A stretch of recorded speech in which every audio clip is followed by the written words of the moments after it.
Hello friends, I'm sorry it's been so long.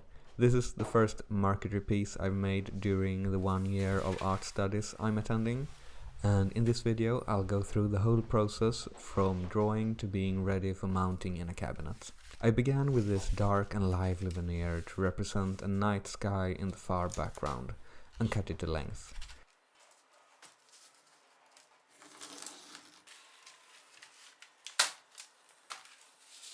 I put some tape across the back to hold the two veneer pieces together, but also because they were very fragile and felt like they would easily split.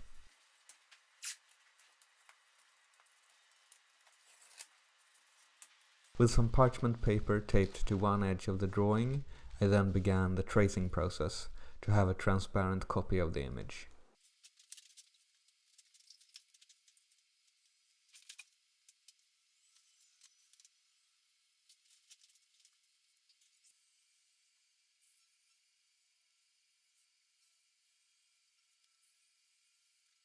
I inserted the first pieces of veneer to be sawn, which is birch for the moon and walnut for the clouds, and taped them together in their correct positions.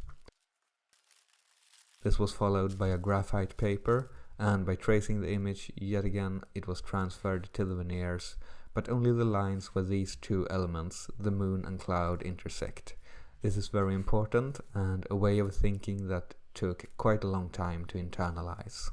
Safe to say, I became very familiar with this scene throughout all the drawing and redrawing, and had a lot of time to think about why I had made it and how it connects to a wider narrative that I will try to create with a series of Marquetry images over this year.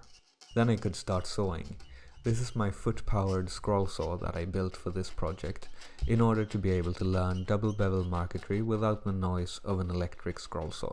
If you saw the zero clearance insert I made for this machine, I'm afraid you'll have to wait until the next motif before seeing it in action, as I made the insert after cutting out all the pieces for this first image.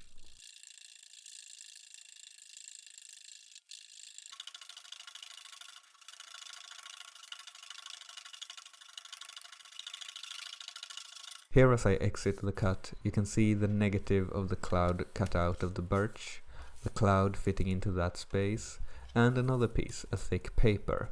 This is a spacer I placed between the two veneers in all the cuts, which decreases the angle of the saw blade, because as you could see during sawing, the table is tilted, and that is why the technique is called double bevel marquetry. Both insert and background becomes slightly conical, so that if the angle is correct, it eliminates the kerf and the two fit together without a gap.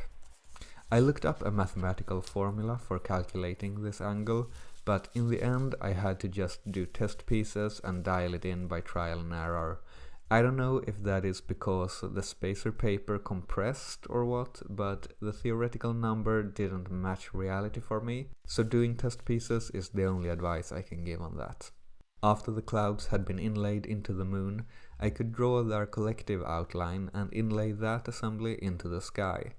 The little crosses you can see in the moon are registration marks, so I could easily align everything the same way over and over again, which is absolutely critical to maintaining accuracy, as parts are traced again, sawn again, and so on. Then I placed the spacer paper and hopped back to the saw.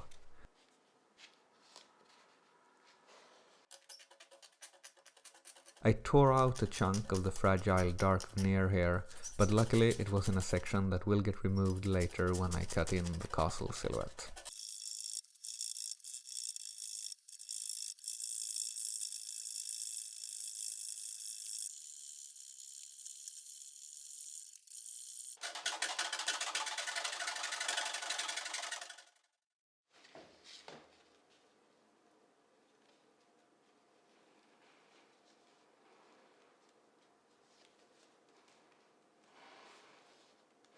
And here comes the castle, and to transfer the outline to this black veneer, I had to buy some white carbon paper.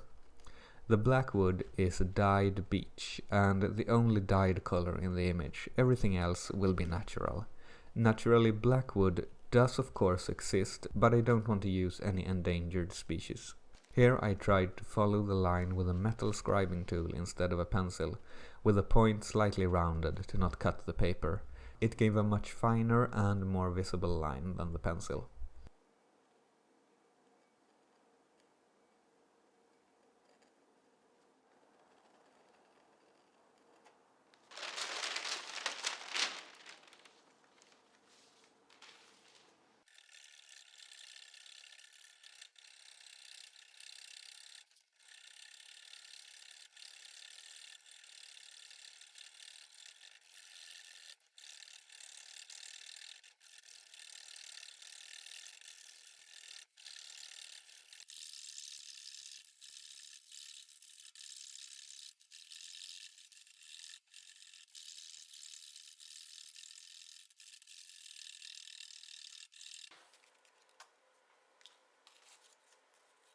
Together, these elements make up a new background, and it was time to start working on the figure in the foreground. I decided to try some purpose-made tracing paper from an art supplier, and it was a bit more transparent and less prone to wrinkling, though I could only find it in this smaller size locally. I compared a few woods and chose cherry and maple for the main skin tone and highlights. The grain was aligned to run along one arm, and I first transferred the locating crosses. 3 of them, as spread out as possible, give a foolproof alignment, but I found it useful to make extra when possible, because they will eventually get cut away. I then lined up the maple so the whole highlight would fit within a pale band of early wood or spring wood. This time I tried an actually sharpened metal point, and it worked well on this tracing paper, which is quite thick, but it would definitely cut through the yellow parchment paper. I scribed the line where the highlights meet the base tone, or where maple meets cherry, and no other lines. As soon as you would start scribing an outer contour, just make a line leaving the drawing right through any area that is not made up of the 2 veneers currently taped together. It is critical to not saw any other lines than the one joining the 2 current pieces, and enter and exit the cut through an area not yet filled in. The foot-powered scroll saw is very nice in that you can easily slow down or stop whenever you need to, and it feels completely safe to put a finger right next to the blade because I'm in control of every stroke.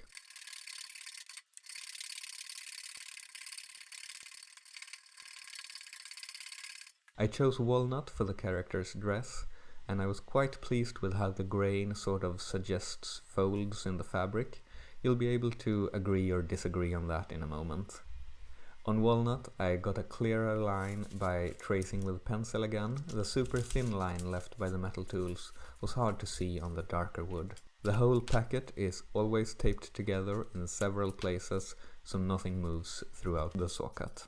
Another thing to keep in mind is to always have the shape you're cutting out on the left side of the blade if the scroll saw table is tilted to the left, and on the right if you tilt your table to the right. While practicing, I did that wrong a few times and got a shape that just falls right through the background veneer, because it becomes smaller than the hole. Here I'm cutting the other arm and hand into the walnut dress.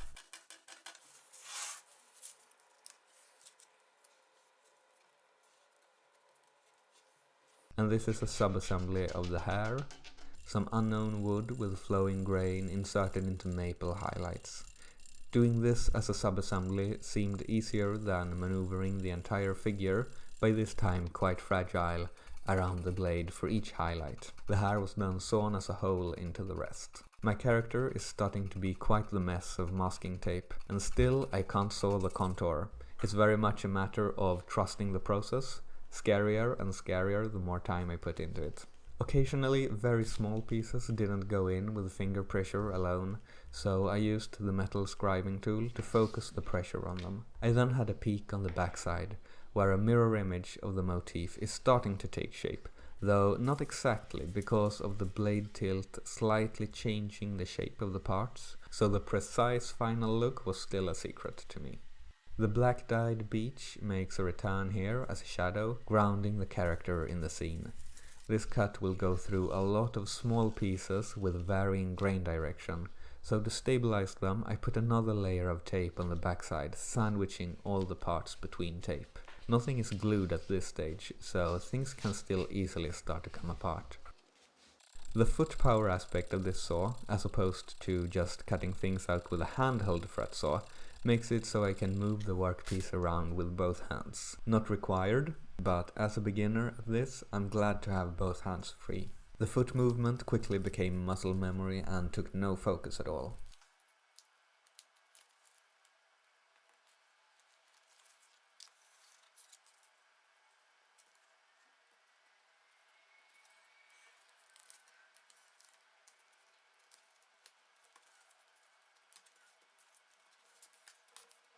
Then it was time to set the character into the background. Because there is a horizon line behind her, I realized it would be easiest to saw the contour against the lower background first, for which I chose a quarter sawn veneer with chatoyancy reminding me of a field of grass. When that had become another subassembly, I would then be able to saw the horizon line and the character's upper contour at once, and thereby setting the figure in the middle of the piece without having to drill any entrance holes for the saw blade. When transferring this line, I had to swap in the white carbon paper occasionally, as it goes through everything from maple to black dyed beech.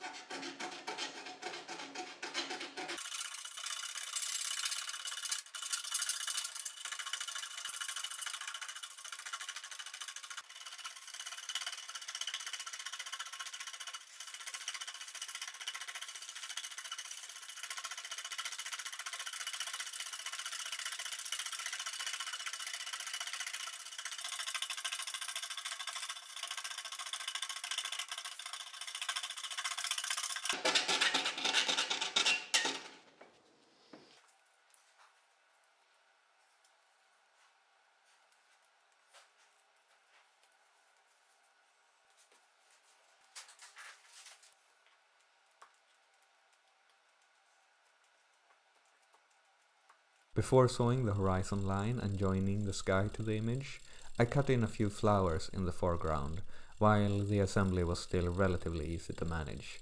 These were built up just like the figure, but a lot simpler, consisting of only walnut, elm and maple.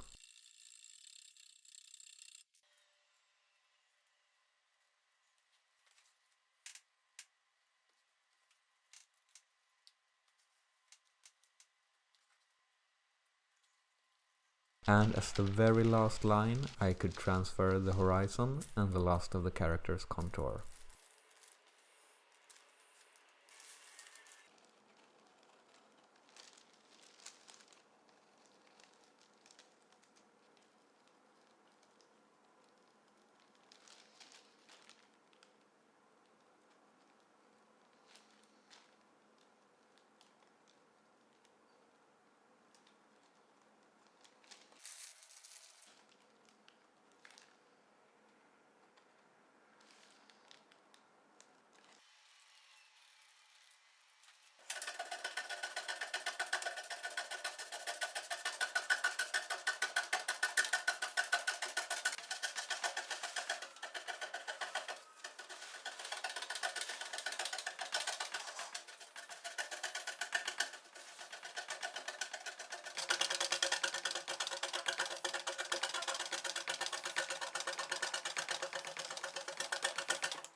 Now all the parts have to be temporarily taped from the back. This is because there is thick build-up of tape on the front, which would put an uneven clamping pressure on the image when gluing it to a backer, so the old tape will have to be replaced with a new single layer. So with all the pieces held from the back, I could flip it over and peel off the tape that's been holding the image together so far.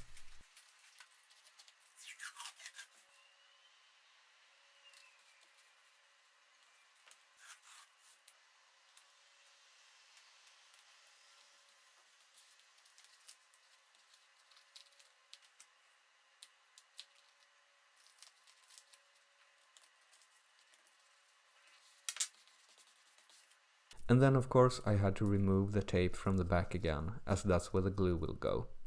It takes a lot of tape, this technique, more than I anticipated, but there's no way around it, it seems. So, glue up time. For now, I'll simply glue it to another veneer so it holds together, but it will be mounted on some sort of panel and held in a frame later.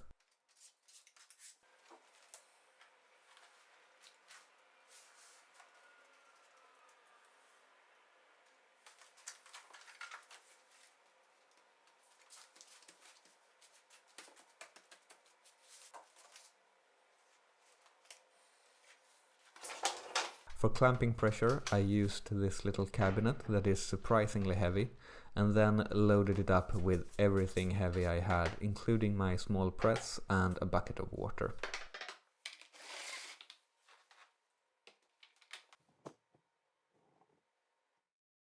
When the glue had dried, I could smooth the surface with a card scraper.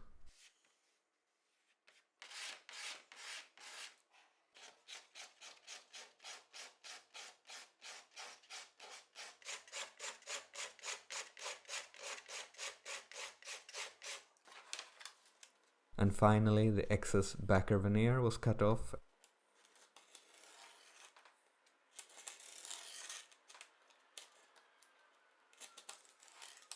And some parts of the background that I had left long was trimmed down to a final size of 60 by 40 centimeters. And there we have it. The first Marquetry image done on the foot-powered scroll saw. I'll have at least one more done soon, hopefully a couple, and then there's the cabinet they will be mounted in as well, so I've got my work cut out for me. Thank you for watching, and I'll see you next time with a video on cardboard prototyping the cabinet.